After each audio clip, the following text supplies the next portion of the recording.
اللہ تعالیٰ نے جہاں قرآن مجید میں نبی پاک علیہ الصلاۃ والسلام کی بہت زیادہ عظمتوں، رفعتوں، شانوں اور بلندیوں کا بیان فرمایا ہے، وہیں پہ اللہ تبارک و تعالیٰ نے نبی پاک علیہ السلام کے اخلاق عالیہ کی عظمت کا بھی بیان فرمایا ہے۔ حضور کے علم پاک کو جہاں اللہ تعالیٰ نے عظیم کہا ہے نا، وہاں حضور کے اخلاق کو بھی رب کریم نے عظیم کیا ہے۔ فرمایا وَإِنَّكَ لَعَلَىٰ خُلُقٍ عَظِيمٍ، اے محبوب بے شک آپ عظیم اخلاق پر ہیں، آپ کی خوب بڑی شانوں والی۔ یہ جو اخلاق ہوتے ہیں نا، اس کا ایک ترجمہ رویے بھی ہے، اس کا ایک ترجمہ عادات بھی ہے، اس کا ایک مفہوم ہماری باطنی کیفیات بھی ہیں۔ بعض لوگ یہ سمجھتے ہیں کہ شاید صرف میٹھا بولنے کا نام اخلاق، یہ بھی اخلاق کا بہت بڑا حصہ ہے، لیکن فقط میٹھا بولنا اخلاق نہیں۔ میٹھا لوگ اپنے مطلب کے لیے بھی بولتے ہیں، کام نکلوانے کے لیے بھی بولتے ہیں، کسی کو شیشے میں اتارنے کے لیے بھی بولتے ہیں۔ فقط میٹھا بولنا اخلاق نہیں، بلکہ سچ بولنا اخلاق ہے۔ جو انسان کے باطن میں ہو وہی اس کے ظاہر میں ہو، یہ اخلاق ہے۔ حلم، بردباری، درگزر، محبت، خلوص، خیر خواہی، لوگوں کی بھلائی چاہنا، یہ ساری چیزیں اخلاق ہیں۔ نبی اکرم صلی اللہ تعالیٰ علیہ وسلم نے ارشاد فرمایا کہ میں دنیا میں جو آیا ہوں تو میں مکارم اخلاق کی تکمیل کرنے کے لیے آیا۔ نبی پاک علیہ الصلاۃ والسلام نے جتنے حسین اور اعلیٰ اخلاق تھے ان سب کی تکمیل فرما دی، اور حضور علیہ الصلاۃ والسلام نے اس بات کی اہمیت کو بھی بیان فرمایا کہ یہ جو اخلاقی رویہ ہے نا انسان کا، یہ کس قدر زیادہ اہمیت کا حامل ہے اور کس قدر زیادہ یہ فضیلت رکھتا ہے۔ حضور علیہ الصلاۃ والسلام کا یہ ارشاد یاد رکھیے گا، کریم فرماتے ہیں کہ اچھے اخلاق کی بدولت انسان دن کو نفلی روزہ رکھنے والے اور رات کو نفلی عبادت کرنے والوں سے بھی زیادہ درجہ پا جاتا ہے۔ یعنی نفلی عبادات جو لوگ کرتے ہیں اور نفلی روزے جو لوگ رکھتے ہیں وہ بڑی فضیلت والے لوگ ہوتے ہیں، لیکن اگر اخلاق اچھا ہونا تو وہ جو فضیلت قائم اللیل کو اور صائم الدہر کو نصیب ہوتی ہے، وہ فضیلت اللہ اچھے اخلاق والے کو بھی عطا کر دیتا۔ ہمارے رویوں کے اندر اور ہمارے مزاجوں کے اندر نا آہستہ آہستہ تلخی آ گئی ہے۔ حالات کی تیزی نے، مشکلات نے، اس زمانے کے اتار چڑھاؤ نے، ٹوٹتی بکھرتی سوچوں نے، طرح طرح کی باتیں ہم سوشل میڈیا پہ سنتے ہیں، اس گفتگو نے، سیاسی اور حکومتی لیول پر لوگوں کے رویوں نے، اور پھر مہنگائی کی شدت نے، بعض لوگ حالات میں پستے ہیں تو آہستہ آہستہ طبیعتیں تلخ ہوتی۔ لوگ جب دیکھتے ہیں کہ فلاں آدمی بھی بڑی آسانی میں زندگی گزار رہا ہے اور فلاں بھی بڑی موج میں ہے، تو ان کے طبیعتوں اور مزاجوں کے اندر ان لوگوں کے بارے میں بعض اوقات جذبات ٹھیک نہیں رہتے۔ حالات انسان کے رویے کو تلخ کرتے ہیں، لیکن میرے دوستو ہمیں یہ سمجھنا ہوگا، ہمیں یہ غور کرنی ہوگی کہ سب سے سخت ترین حالات اگر کسی نے دیکھے ہیں تو ہمارے نبی کریم علیہ السلام نے دیکھے۔ میرے نبی پاک صلی اللہ تعالیٰ علیہ وسلم نے سب سے زیادہ سخت حالات کا مقابلہ کیا، حالات کی شدت۔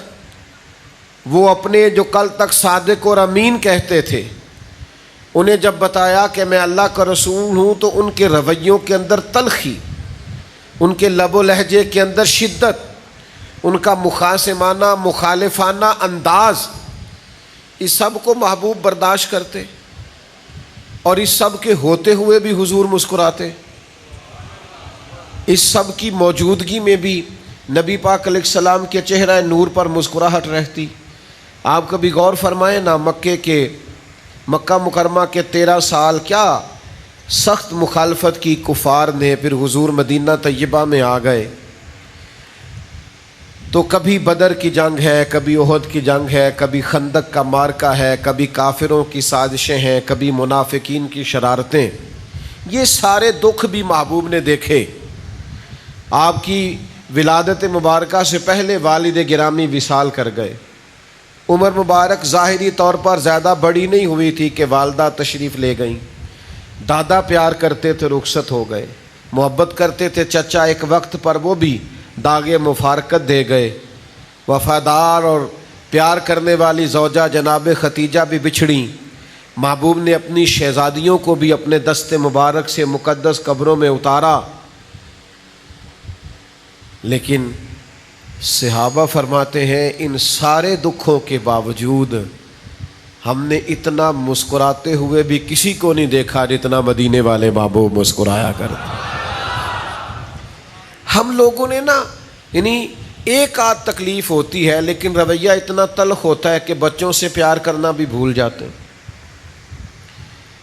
حالات صرف کاروباری خراب ہیں، صحت بھی ٹھیک ہے، دوست بھی موجود ہیں، گھر بار بھی موجود ہے، لیکن ہم شفقتیں کرنی بھول جاتے ہیں۔ ایک آدھ تکلیف کو، ایک آدھ دکھ کو، ایک آدھ پریشانی کو سر پہ سوار کر کے سارے اخلاقی رویوں کو دفن کر دیں گے، ساری چیزوں کو ملیا میٹ کر دیں گے۔ اور کچھ لوگ ایک بڑا زبردست فلسفہ بھی ہم نے بیان کرتے ہوئے دیکھیں۔ وہ کہتے ہیں جی میں چونکہ بندہ کھرا ہوں لہذا میں تلخ ہوں، میں سچ بولتا ہوں اس لیے لوگوں کو کڑوا لگتا ہوں۔ تو میں نے کہا جناب سچ نہیں کڑوا، آپ کا رویہ ہی کڑوا ہے۔ سب سے زیادہ سچ رسول رحمت نے بولا ہے، پر اتنا میٹھا کر کے بولا ہے کہ لوگوں کی روحوں تک اتر گیا ہے۔ آپ کا انداز ٹھیک نہیں ہے اور آپ ایک نیا فلسفہ گھڑ رہے ہیں۔ لب و لہجے میں حسن ہو، خوبصورتی ہو، تکلیفیں آئی جاتی۔ حضور علیہ السلام نہ گزر رہے ہیں، یہ صحیح بخاری میں حدیث ہے۔ سرخ دھاری دار چادر محبوب پاک نے نا مقدس کندھے پہ رکھی ہوئی۔ حضرت انس بن مالک رضی اللہ تعالیٰ عنہ حدیث کے راوی ہیں، وہ فرماتے ہیں کہ حضور گزر رہے تھے تو پیچھے سے ایک بدو آیا، تو اس شخص نے نا پیچھے سے پکڑ کے چادر مبارک کو کھینچا۔ تو فرماتے ہیں میں نے خود دیکھا حضور کی مقدس اور نازک گردن پر نشان پڑ گیا، تکلیف دی اس نے۔ فرماتے ہیں یوں پلٹ کے محبوب نے پیچھے دیکھا نا تو کہنے لگا یا رسول اللہ میں کچھ مانگنے آیا تھا۔ دروازہ جو ہمارا زور سے کھٹکھٹائے اس فقیر کو خیرات نہیں ملتی۔ کہتے ہیں جا دوڑ جا، تو کوئی قرض لینے آیا ہے؟ چادر مبارک کو پکڑ کے کھینچا، مقدس گردن مبارک پر نشان پڑ گیا۔ محبوب نے پلٹ کے دیکھا اور جب کہا نا میں کچھ مانگنے آیا تھا، تو یہ ہے وہ مقام جو سمجھنے والا ہے۔ اس تلخی پیدا کرنے والے ماحول میں بھی جب میرے کریم نے پلٹ کے دیکھا تو رسول رحمت نے مسکرانا شروع کر دیا، اور جس کی تسکین سے روتے ہوئے ہنس پڑے اس تبسم کی عادت پہ لاکھوں سلام۔ حضور مسکرائے، اور ایک روایت میں یوں ہے کہ محبوب نے فرمایا یہ جو 2 پہاڑیوں کے گرد بکریوں کا ریوڑ کھڑا سارا اسے دے دو۔ تو تلخی لوگ کریں گے ہی، آپ کو بڑے سارے لوگ ملیں گے جو مزاج کے اندر تلخی پیدا کریں گے۔ ہم نے لوگوں کو دیکھا ہے وہ کرتے ہیں، 95% اور 99% پیار کرنے والے بھی ملتے ہیں۔ اگر کوئی ایک آدھ صرف تلخی کرنے والا مل جائے تو وہ تو ویسے بھی ہونا چاہیے، نہیں تو نظر ہی لگ جاتی ہے۔ تو آپ کو تھوڑا تھوڑا چیزوں کو سمجھنا چاہیے، لیکن ہر بات میں ناراض ہو جانا، ہر بات میں پریشان ہو جانا، ہر بات میں الجھ جانا، ہر وقت ناراض رہنا۔ حضرت خواجہ نظام الدین صاحب محبوب الہی رحمۃ اللہ علیہ کی خدمت میں آپ کا ایک مرید آیا کہ حضرت آپ ہمیں ہمیشہ معاف کرنے کا ہی سبق دیتے، آپ ہمیشہ درگزر کی بات کرتے ہیں اور لوگ بڑی تکلیف دینے لگے۔ حضور آج کے بعد جس نے ہمارے رستے میں کانٹے بچھائے نا، ہم بھی اس کے رستے میں کانٹے بچھائیں گے۔ تو حضرت سلطان المشائخ فرمانے لگے آدھے رستے میں اس نے کانٹے بچھا دیے اور باقی آدھے رستے میں آپ نے بچھا دیے تو ساری سڑک تو کانٹوں سے بھر جائے گی، یہ تو راہگیروں کے بھی پیر زخمی ہوں گے۔ وہ چپ کر گیا۔ آپ فرمانے لگے اپنی لڑائی میں ساری دنیا کا نقصان کیوں کرتے ہو؟ حضور پھر کیا کروں؟ فرمایا اسے بچھانے دے، وہ بچھاتا جایا کرے، تو نظام الدین کے پاس آتا جاتا ہے تو اٹھاتا رہا کر۔ کچھ لوگوں کو کانٹے اٹھانے کی بھی تو ڈیوٹی کرنی چاہیے نا۔ ہمارا یہ مزاج بن گیا ہے کہ تلخی ہی تلخی، پریشانی ہی پریشانی، دکھ ہی دکھ، ہر وقت الجھے الجھے سے، ہر وقت بکھرے بکھرے سے، ہر وقت آزمائش میں۔ او بھائی پیار کریں، محبت کریں، لب و لہجے کو باوضو رکھیں، ذرا دوسروں کے ساتھ انداز شفقت والا بنائیں۔ یار کبھی تو ایسا ہونا کہ آپ کے ساتھ واقعی کو تلخی کر گیا ہے پر آپ کہیں یار پھر کیا، میری کون سا کوئی شان ہے، کوئی کر گیا بات تو پھر کیا ہوا، اسی کسی دے کچھ بھی نہیں لگ دے، نہ کوئی ساڈا دردی۔ کبھی کبھی ایسا ہونا چاہیے نا، مطلب وہ فلانا بھی میرے خلاف گل کر، پھر کی ہے جے کسے گل کر لئی، ایڈا پاکیزہ بن کے بہنے دی لوڑ کی ہے۔ میں مسکین پرانا خادم، اے تے کسے در ملی نہ ٹوئی، اے تے واصف یار نے نظر جو کی تھی تے واصف ہی ہوئی۔ کسی وقت انسان کو تھوڑا سا نا زمین پہ بھی اترنا چاہیے۔ یعنی کچھ بندے نا بولتے ہیں لفظ کہتے تو مینوں جاندا نہیں، سبحان اللہ۔ مثلاً کی ہو جی تسی یہ تو انو جان لئیے تو کی ہوئے گا، مثلاً کیا ہو جائے گا؟ چھوڑے آپ کس چکر میں پڑے ہوئے۔ عاجزی، انکساری، رویوں کی مٹھاس۔ ملازمین کے ساتھ ہمارا کیا رویہ ہوتا ہے؟ بہت سارے ملازم دعائیں نہیں مانگتے یا اللہ میری جان چھڑا دے، الا ماشاء اللہ، سب نہیں، اچھے اچھے لوگ بھی ہیں، لیکن زیادہ تر کی بات کرتا ہوں۔ لوگ بڑی تکلیف نہیں محسوس کرتے، اور پھر ملازم اگر کوئی ایسا ہو بیچارہ جس کا گھر بار کوئی نہ ہو، کچھ تو چلو تلخیوں سے بچے، پر 5 بجے تو گھر چلے گئے نا، اور اگر کسی کا گھر بھی کوئی نہ ہو پھر رہنا پڑے تو کتنا مشکل ہوتا ہے۔ لیکن یہ عام دنیا کا رواج ہے۔ میرے نبی پاک علیہ السلام کی بارگاہ کے رواج تھوڑے انوکھے ہیں، تھوڑے انداز ہٹ کے، ذرا کائنات سے الگ کر کے میرے کریم کا ماحول ہے اور کریمانہ ہے۔ حضرت زید بن حارثہ رضی اللہ تعالیٰ عنہ بچپن میں بچھڑ گئے تھے اپنے گھر سے، کسی نے مکے لا کے بیچ دیا تھا، پھر وہ بکتے بکاتے سیدہ خدیجۃ الکبریٰ تک پہنچے۔ آپ نے وہ ساری داستانیں سنی ہوئی ہیں کہ مکے کے لوگ اور عرب شریف کے لوگ دور جاہلیت میں اپنے غلاموں کے ساتھ کیا سلوک کرتے تھے، کس طرح انہیں مارتے پیٹتے تھے۔ اگر غلام نے جانور دھوپ سے کھول کر چھاؤں میں نہیں باندھا تو مار پڑتی تھی، کیوں نہیں باندھا؟ اور اگر کسی وقت اس نے باندھ دیا تو کہا تو نے پوچھا ہی نہیں، تو اتنا مرضی کا مالک ہو گیا، اب اپنی مرضی کرے گا۔ ہر وقت تکلیف تھی غلاموں کو، لیکن قربان جائے حضرت زید بن حارثہ سیدہ خدیجہ کی بارگاہ میں پہنچے۔ جب وہ میرے محبوب پاک علیہ السلام کے نکاح میں آئیں تو حضور کی خدمت میں آ گئے۔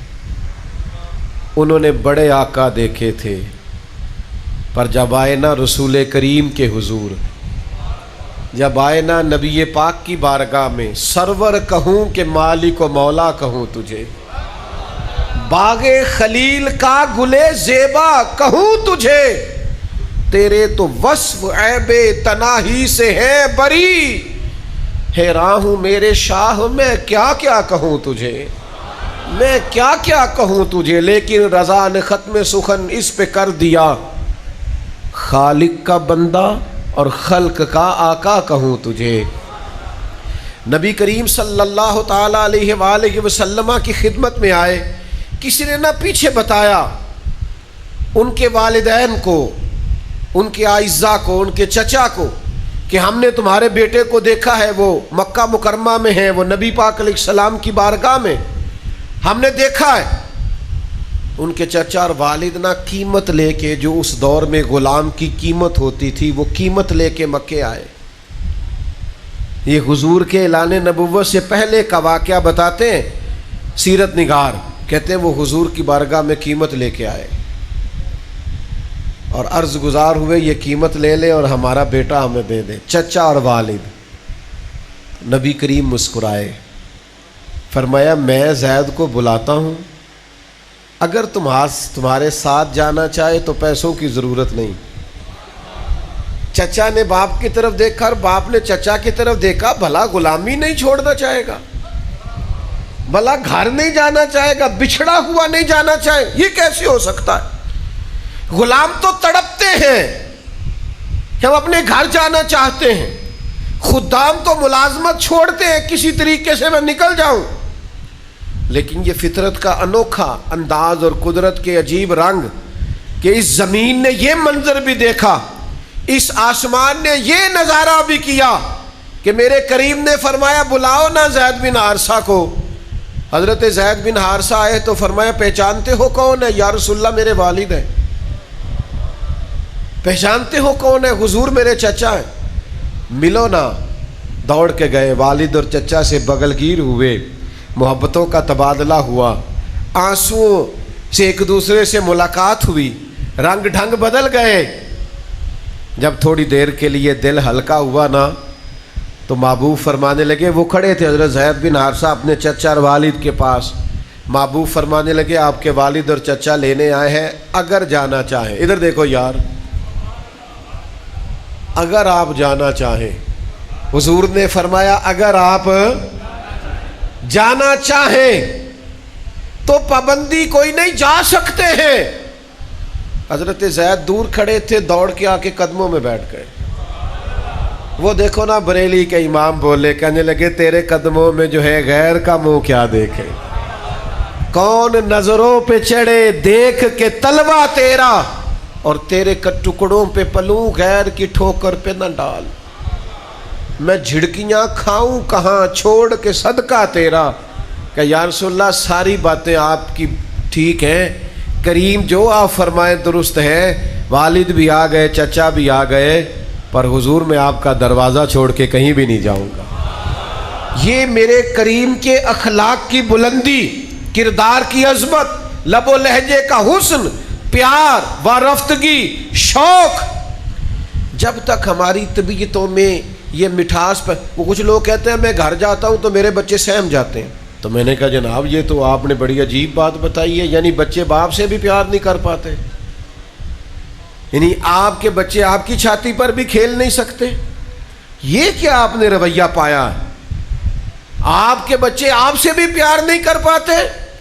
اور میرے کریم کا حال یہ ہے کہ حضور نماز پڑھنے میں جاتے تھے تو نواسے نواسیاں ساتھ چلے جاتے تھے، چھوٹے چھوٹے بچے حضور کے نواسے اور نواسیاں جب چھوٹے تھے تو ساتھ چلے جاتے تھے نماز میں بھی۔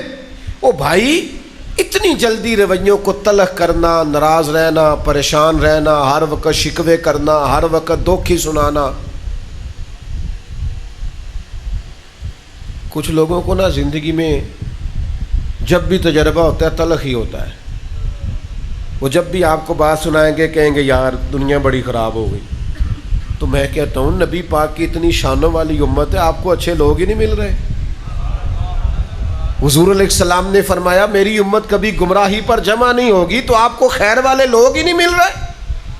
یہ اتنی عظیم امت نبی کریم کی، تمہیں سحری کے وقت، تہجد کے وقت بزرگ اٹھ کے مسجدوں میں جاتے نظر نہیں آتے؟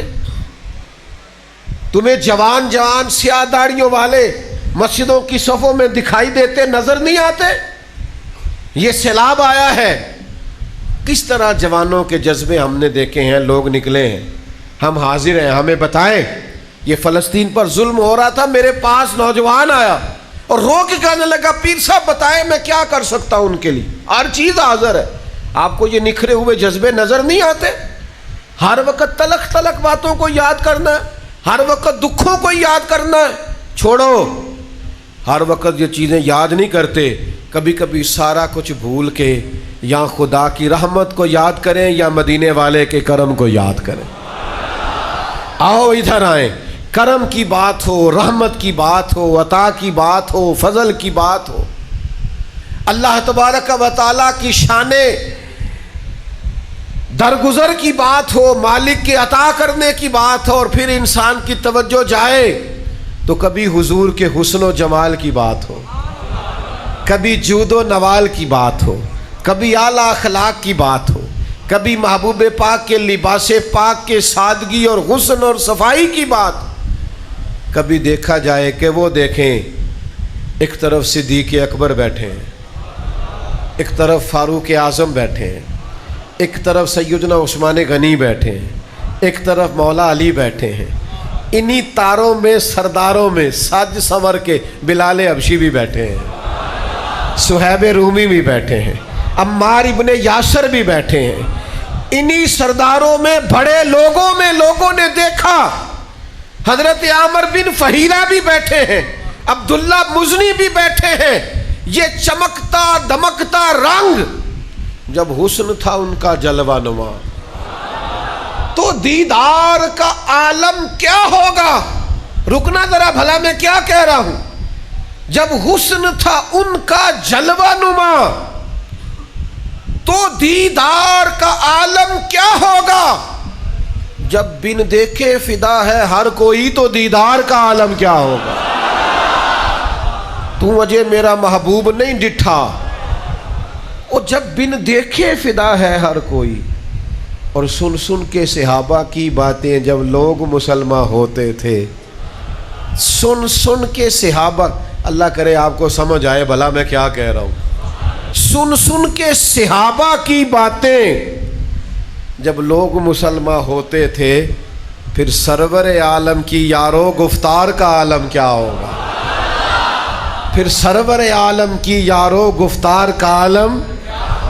تو مرحوم آدم چشتی نے ایک شخص سے کہا تھا، اس نے کہا تھا تو باتیں زیادہ اس لیے کرتا ہے اور تو تبصرے زیادہ اس لیے کرتا ہے، تو الجھ زیادہ اس لیے گیا ہے کہ تو اجے میرا محبوب نہیں ڈٹھا، جنوں ویخ کے چن شرماوے جے رکھے ہاتھ پھلاں وچ، ہاتھ پھلاں دا مان وداوے، ہاتھ پھلاں دا مان وداوے، تے جے کدی جاوے سیر گلشن دی تے ترتی لف لف جاوے۔ میرے محبوب کے جلوے تو نے ابھی دیکھے، مکھ چند بدر شاہ متھے چمک دی لاٹ۔ اب میں آپ کو وہاں کیسے لے کے جاؤں کہ تسی توڑ گولڑا شریف ہی پہنچ جاؤ، پر وہ بات کیسے کروں؟ مکھ چند بدر شاہ، پیر صاحب کو جب زیارت ہوئی نا، میرا تو یہی نظریہ ہے، جب انہیں زیارت ہوئی نا تو انہوں نے ایک زلف مبارک کو پیشانی پہ دیکھا، جب انہیں دیدار ہوا تو اپنی کیفیت بیان کرتے کہتے مکھ چند بدر شاہ شانی ہے، متھے چمک دی لاٹ نورانی ہے، او دی کالی زلف تے اکھ مستانی ہے، تے مخمور اکھی ہن مد بھریاں۔ اچھا خود ہی بات سنا کے نا شیر تو خود ہی کہنے لگے سبحان اللہ، ما اجمالہ کا، ما احسنہ کا، ما اکملہ کا، اور پھر اپنے آپ کو سمجھاتے کہتے ہیں کتھے مہر علی، کتھے مہر علی، کتھے تیری ثنا، کتھے مہر علی، کتھے تیری ثنا، لیکن رضا نے ختم سخن اس پہ کر دیا، کتھے مہر علی، کتھے تیری ثنا، یہ مشتاق اکھیں کتھے جا لڑیاں۔ وہ میرے عزیز رسول پاک کے اخلاق میں جب کھو جاؤ گے نا، جب کھو جاؤ گے نا، ادھر دیکھنا نا، یعنی عمار ابن یاسر غلام ہیں، سیدنا خالد بن ولید بہت بڑے سپہ سالار ہیں، شکر رنجی ہو گئی، تو یہ ذرا غلاموں کی تائید کرنے کا رنگ دیکھنا۔ شان جناب خالد ابن ولید کی بھی خود سرکار نے بیان کی کہ یہ سیف اللہ ہیں، لیکن نبی پاک نے فرمایا اگر کسی نے میرے عمار سے بغض رکھا نا تو رب رسول کو ناراض کرے گا۔ یہ ذرا دیکھو نا غلاموں کی شان کیسے بلند ہوئی، یہ دیکھو نا غلاموں کے انداز کیسے بلند ہوئے۔ حضرت خالد ابن ولید فرماتا ہے مجھے اللہ کی قسم جب محبوب نے اس غلام کو یہ شان دی تو میرے لیے عمار ابن یاسر کی رضا سے بڑھ کر کوئی اور چیز نہیں۔ وہ دوستو نبی پاک کے اخلاق کا. اور پھر دیکھو ہمارے ہاں بھی لوگ معاف کرتے ہیں، لیکن جب بدلہ لینے کی طاقت نہیں نہ ہوتی، الا ماشاء اللہ کہتے جا میں نے معاف کیا، اور میرے نبی نے بھی معاف کیا. 10,000 کا لشکر، پورے مکے کے چاروں جانب اللہ اکبر کی صدائیں، محبوب تشریف لائے تو دبدبا ہے، تن تنا ہے، ولولا ہے. صحابہ کے اندر پورا ایک جوش ہے. حضور تشریف لے آئے، مکہ فتح ہو گیا. وہ جو کل تک بڑی تکلیف دیتے تھے ان کی گردنیں جھکی ہوئی ہیں، حضور کے سامنے بیٹھے اور کچھ کھڑے ہیں گردنیں جھکائے. تو کریم فرمانے لگے تمہیں پتہ ہے میں تمہارے ساتھ کون سا سلوک کرنے والا ہوں؟ ایک سلوک مصر میں بھی ہوا تھا. جناب یوسف کو کنویں میں پھینکنے والے بھائی آئے تھے، اور اس وقت آئے تھے جب جناب یوسف بادشاہ بن چکے ہیں، امیر سلطنت ہیں، سب کچھ کر سکتے تھے، پر کہا بھائی بھائی ہوتے ہیں، جاؤ میں نے معاف کیا. بلکہ بعض مفسرین نے لکھا ہے لوگ گندم لینے آ رہے تھے نا مصر میں، قحط ہو گیا تھا سب جگہوں پہ، تو لوگ مصر میں آتے تھے گندم لینے کے لیے. تو حضرت یوسف علیہ السلام کے بھائی بھی آئے. تو جناب یوسف کو پتا تھا کہ ساری دنیا آ رہی ہے تو آنا انہوں نے بھی ہے. تو آپ نے پتہ کیا فرمایا؟ فرمایا باقی جو بندہ بھی آئے نا اس سے پوچھنا کیا لے کے آیا. چوکیاں قائم تھی، پوچھنا کیا لے کے آیا ہے اور کیا لینے آیا ہے. لیکن جب کنعان کے لوگ آئے نا تو یہ پوچھ لینا کیا لینے آئے ہیں، یہ نہ پوچھنا کیا لے کے آئے ہیں.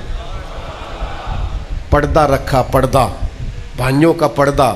بھائی پھر پیارے تو ہوتے ہیں نا، منی دا نہیں، مننا چاہیے دا بھی نہیں، کیونکہ پھر وہ اپنے بچیاں دے سامنے بندہ تھوڑی بہت غیبت کر بیندا نا، معاذ اللہ، اللہ معاف کرے کہ بھائی ایسا ہے، بھائی ایسا ہے، بھائی ایسا ہے، مجھے بڑا لوٹتا ہے. پھر وہ بچے سمجھ جاتے ہیں چیزوں کو کہ یہ اب اس طرح کے مسائل ہیں. پھر کسی وقت بھائی کو ضرورت پڑ جاتی ہے 2-4 لاکھ کی، پھر دل کرتا ہے کہ اسے 3 کی ضرورت ہے تو بندہ 5 دے. پھر اپنے بچیاں نو پیا مطمئن کردا ہے، کہندا میرے کو روز نہیں دین ہوندے، میں 2 کو دیاں گا، ادو ود نہیں میں دینا. اچھا اندر سے دل کر رہا ہے سارے دے دوں، لیکن وہ اب راضی کر رہا ہے بات پائیاں دے نال پیار تے. پھر تو حضرت یوسف علیہ السلام نے کہا ان سے یہ بھی نہ پوچھنا کیا لے کے بھائی جو ہوئے. یہ سنو نا ذرا، نبی پاک صلی اللہ علیہ وسلم نے اہل مکہ سے فرمایا پتہ ہے میں تمہارے ساتھ کیا سلوک کرنے والا ہوں؟ یا رسول اللہ کون سا؟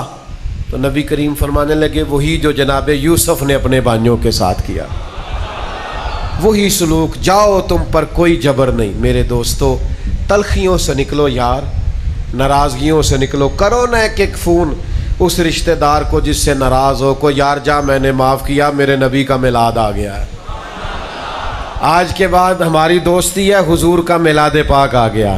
کرو نہ سینے بڑے، کھولو نہ دل، اپنی طبیعتوں میں شوق لاؤ نا، تاکہ حضور کے میلاد کا حقیقی سبق ہمارے ہاتھ آئے.